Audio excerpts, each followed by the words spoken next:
dalam geografi itu posisinya adalah seperti itu. Ya. Ada setelah informasi fenomena geosfer. Ya. Karena SIG itu mengumpulkan data geospasial, kemudian memprosesnya. Memprosesnya menjadi informasi. Ya.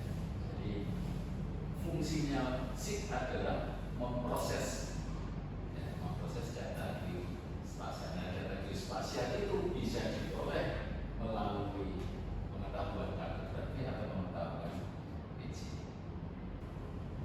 Data geospasial berarti ada kata geo dan data, ada kata spasial. Berarti data yang merujuk ke spasial, ke keuangan, tetapi dia mempunyai referensi geografis. Ya. Nah, SIG ya, ada beberapa definisi. Nah, ini menurut Roy Jordan, beberapa Roy dan Jordan itu SIG secara sederhana dapat diartikan sebagai sistem manual atau digital. Ya, artinya apa? SIG itu bisa menggunakan data digital atau teknologi digital, tapi juga bisa menggunakan teknologi manual atau teknologi sederhana. Jadi tidak hanya di digital, manual pun bisa SIG. Ya. Contohnya, misalkan ada peta curah hujan. Kemudian di sini di daerah yang sama juga punya peta katakanlah tanah. Di overlay petanya, dan kita menggambar di atasnya adalah informasi itu adalah hasil overlay antara peta curah hujan dan peta. Itu secara manual bisa. Ya. Justru konsepnya itu adalah seperti ini, konsep yang sebelum ada digital. Jadi peta-peta hard copy dikembangkan, kemudian akan muncul di bawahnya informasi. Kemudian informasi itu adalah menghasilkan informasi yang diolah data geospasial. Ada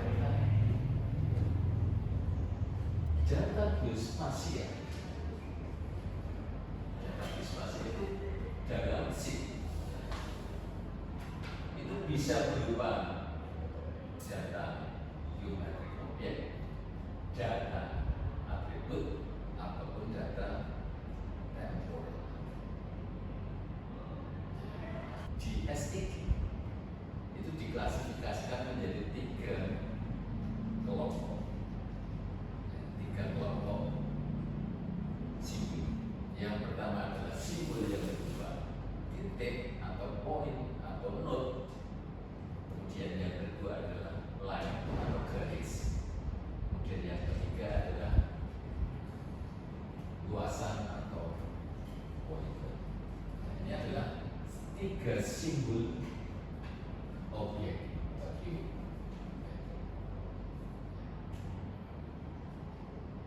akan timbul pertanyaan misalkan seperti ini. Kalau misalkan lapangan sepak bola, ya, tahu lapangan sepak bola? Itu data titik, data garis, apa data poligon, data poligon. Sebabnya kalau dibuat garis kan nggak bisa, cuma bentuk dari bentuknya aja udah bangun ruangan kota kan, berarti kan tinggal bicara luasnya. berarti poligon. Iya. Ada yang setuju? Ada yang punya pendapat yang lain? Ya. Poligon karena memiliki luas. Memiliki luas. Oke. Memiliki luas maka dia adalah luasan poligon. Oke. Ada lagi?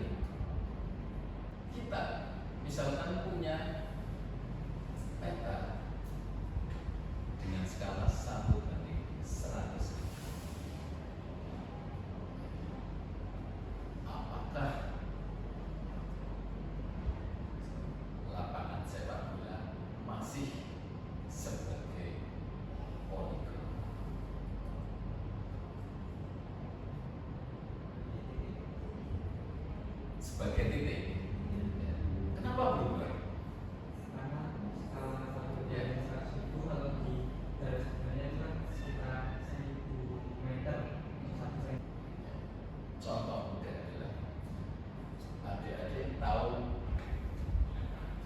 mercusuar? Apa mercusuar? Bangunan yang tinggi terus iya bangunan tinggi apa semua bangunan tinggi disebut mercusuar? Apa? Ada apanya di atasnya kalau mercusuar? Ada lampunya. Gunanya apa? Penanda apa? Penanda daratan. Kalau si mono lampu ini pasti berarti dia berada di daerah antara daratan dan laut. Ya, jadi menandakan supaya apa? Supaya kapal itu rambudas nabrak daratan. Ya. Nah, mercusuar bangunannya tidak lebih dari 10 kali 10. Ya. Tapi dia akan muncul pada peta 1/100.000, 1/50. Artinya apa? Ada nilai penting dari objek ini untuk muncul. Jadi selain ukuran, tapi dia juga penting ini. Keberadaannya itu penting. Ada pertanyaan dari sini? Jadi ini objek di dalam SIP itu ada 3 sisi. Oke, jalan juga. Kemudian atribut. Atribut itu adalah informasi yang menjelaskan karakteristik objek. Ya. Misalkan saya punya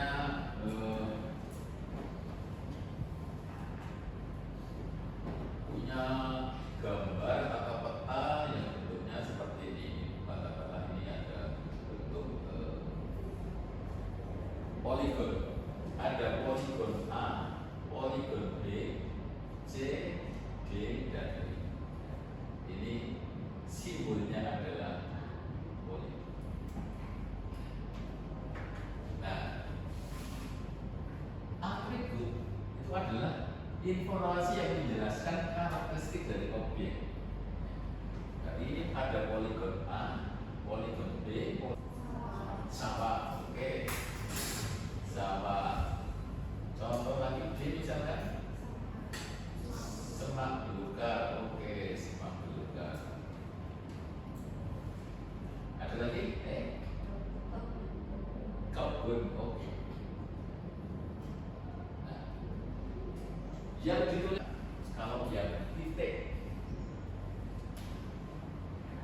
Berikan contoh atribut dari suatu titik. Kalau tadi kan atribut dari suatu poligon. Sekarang atribut dari suatu titik. Jadi bisa memberikan contoh satu saja. Ya. Kantor desa, oke. Kantor desa itu bisa menjadi titik pada skala 25.000. Tapi kalau skalanya besar mungkin dia bisa menjadi satu poligon karena kantor desa kan bentuknya bangunan. Ya, tapi di skala 1 dan 25 dia menjadi titik. Oke. Anggita betul. Itu adalah atribut dari simbol yang berupa. Nah, kalau yang berupa jalan, terus sungai. Ya, sudah tidak jalan ke sungai bagaimana? Irigasi, oke. Rel kereta, batas administrasi. Ya, itu adalah atribut yang ada atau menerangkan garis. Oke, kita lanjutkan. Nah, bagaimana sih kerja dari SIG? Kerja dari SIG itu adalah harus ada data spasial atau data keuangan, data yang berreferensi geografis,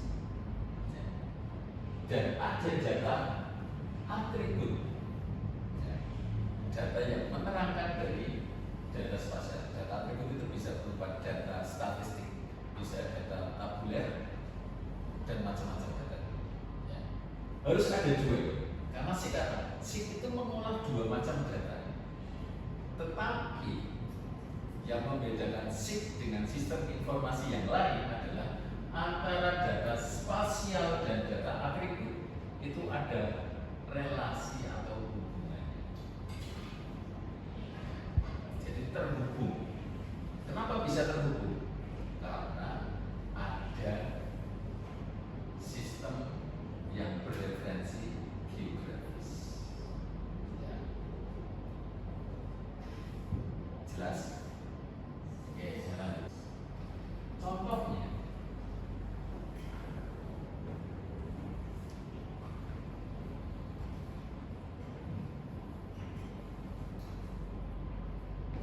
untuk data spasial. Data spasial itu layar jalan, layar hidro, layar garis pantai, batas administrasi, geologi dan lain sebagainya itu adalah data spasial. Bentuknya adalah layer. Nah, informasi yang menerangkan data spasial itu adalah informasi atribut atau tabel. Nah, data spasial ini yang mempunyai atribut dalam tabel itu bisa dilakukan proses analisis, ya, sehingga akan menghasilkan informasi yang baru. Ingat, di yang sebelah kiri ada data, yang di sebelah kanan ada informasi. Dan di tengahnya adalah analisis. Artinya apa?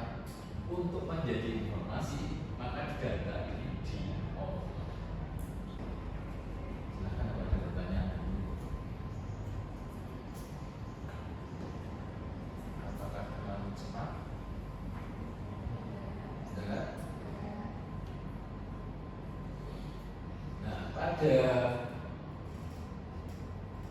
era digital sekarang, aplikasi SIP ini ada yang simpel, ada yang rumit, ada yang berbayar, ada yang gratis, ada yang cukup menggunakan teknologi. Adik-adik pada saat SMA, guru geografi Anda pernah mengajarkan dengan yang namanya Google Earth? Belum? Belum? Ada yang sudah? Waktu SMA? Sudah? SMA mana? Oh, SMA 4 sini. Oh, mana kan? Gurunya siapa?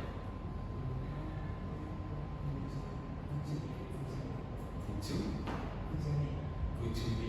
Sudah berhasil? Udah. Oh, berarti kakak kelasnya asanya. Saya di sana. Sudah lulus. Oke. Saya akan contohkan.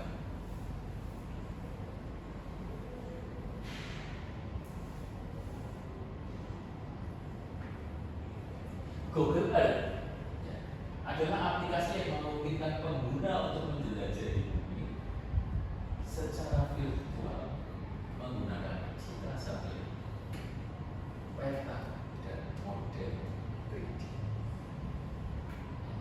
Dia sudah, atau Google Earth ini mengandung unsur data spasial, tapi juga data atribut. Data atributnya di mana kira-kira? Pada saat Anda masuk ke Google Earth, kemudian Anda zoom, semakin mendalam, maka akan banyak muncul informasi.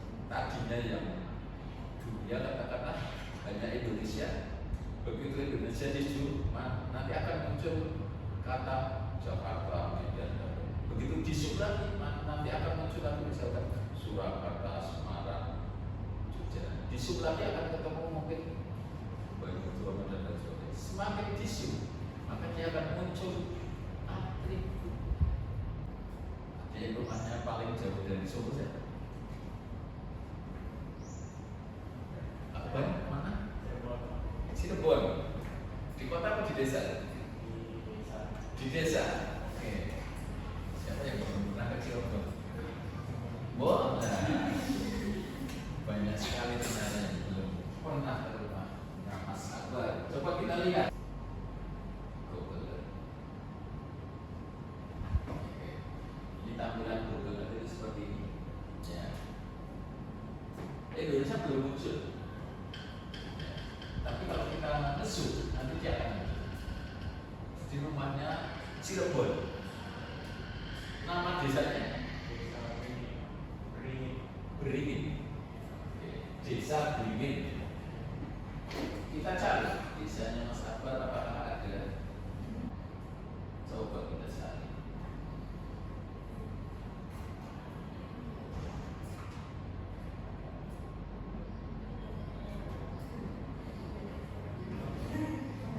Di mana ini? Apakah itu rumahmu? Hah?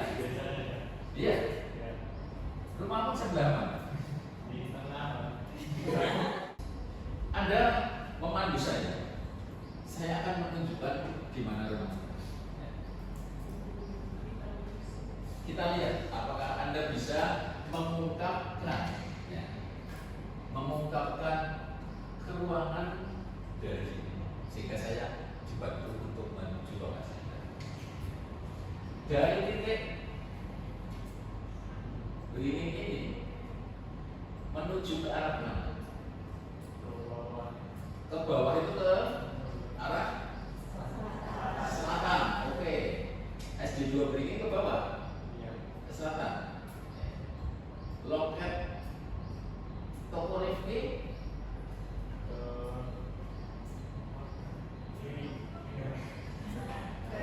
barat atau timur? Ke barat. Ke barat sini. Terus langsung aja nih ya. Tadi ini sembako berat nih. Dari rumahmu.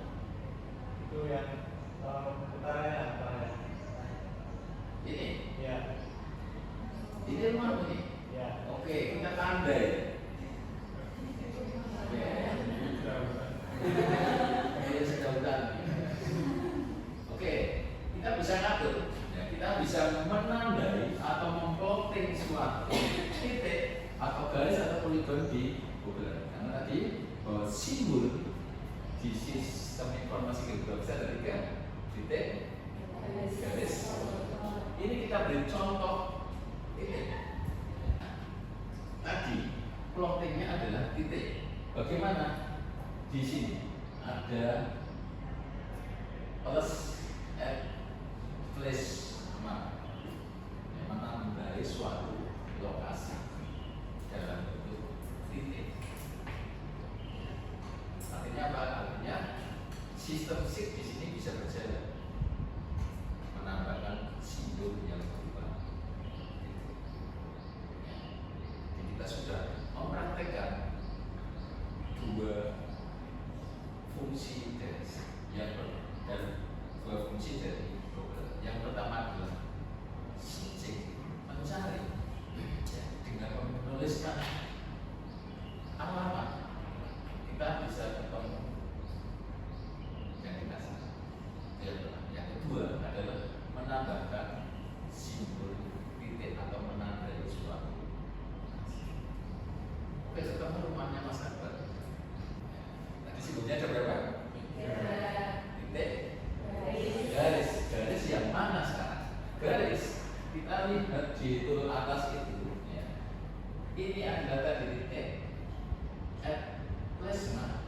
Kemudian garis itu adalah yang ini at pen, ya, atau lintasan atau garis. Ya, artinya apa? Kita bisa menambahkan simbol garis di atas citra. Saya beri contoh. Misalnya kita mau membuat jalan ini, jalan dari rumahnya Mbak kita, katakanlah ini kita klik saja sini. Kemudian klik dari sini, klik, klik, klik, klik, klik, klik, klik, klik.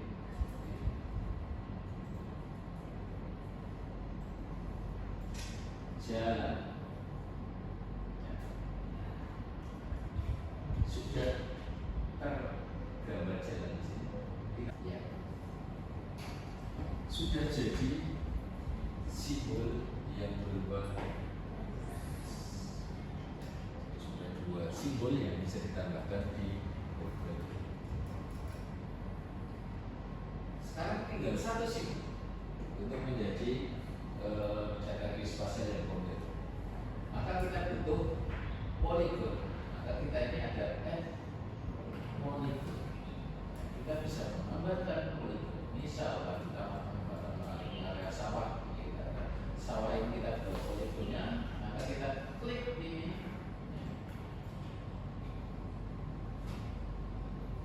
Klik ini, kemudian kita langsung aja ya supaya nanti kira-kira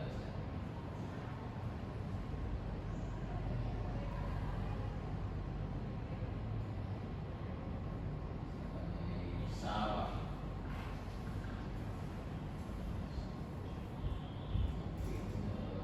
Warnanya dibuat warna sawah. Oke. Sudah jadi poligon. Artinya apa? Artinya Google itu fit bisa menampilkan dan menambahkan simbol titik garis poligon sehingga dia merupakan sistem SIG walaupun masih sederhana. Ada pertanyaan?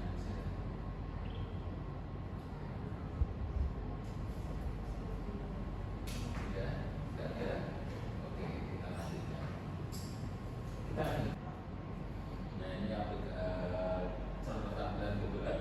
Nanti Anda bisa membuka sendiri ya, download kemudian buka diaplikasikan, nanti coba praktekkan. Ya. Anda klik Google Earth itu seperti apa?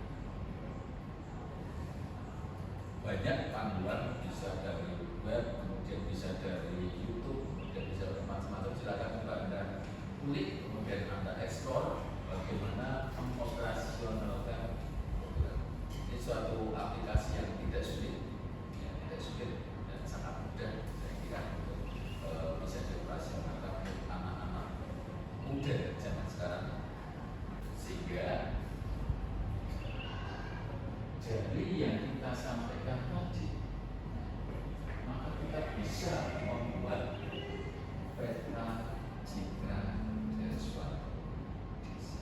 Apa yang dimaksud dengan peta citra dari suatu desa adalah peta yang dibuat berdasarkan citra satelit, kemudian di belakangnya ada tampilan sehingga adik-adik dengan bantuan Google Earth ini nanti adik-adik mencoba membuat peta citra untuk wilayah desa masing-masing. Ada yang tidak tahu desanya? Saya Pak, saya tidak di desa, saya di kota. Kalau di kota berarti bukan desa Pak. Bedanya apa sih desa sama kelurahan? Anak desa, lurah, kepala desa itu pilihan dipilih oleh penduduk masyarakat, tapi lurah PNS ditunjuk langsung oleh pemerintah. Ya. Itu bedanya. Jadi satunya PNS, satunya yang KPN. Penugasannya itu ya. Ada pertanyaan kaitan dengan penugasan. Jadi membuat peta citra untuk wilayah desanya masing-masing.